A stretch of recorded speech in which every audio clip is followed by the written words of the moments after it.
তোমার বাঁশির সুর শুনলে আমার মন বৃন্দাবনের পথে হারিয়ে যায় নীরব ভালোবাসার আলোয়। তোমার নাম শুনলেই এই নীরব বাতাসে আমার হৃদয় অদ্ভুত শান্ত ভালোবাসায় ভরে ওঠে।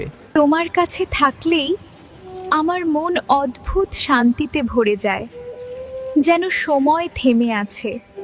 তোমার নীরব উপস্থিতিতেই আমার মন অদ্ভুত শান্তিতে ভরে যায় প্রতিটি মুহূর্তে। তোমার হাসি দেখলেই মনে হয় জীবনের সব ক্লান্তি নীরবে মিলিয়ে যাচ্ছে।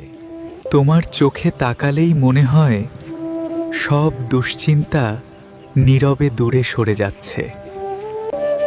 তোমার সাথে হাঁটতে হাঁটতে মনে হয় জীবনটা ধীরে ধীরে আরো সুন্দর হয়ে উঠছে। এই নীরব রাতের মতো তোমার উপস্থিতি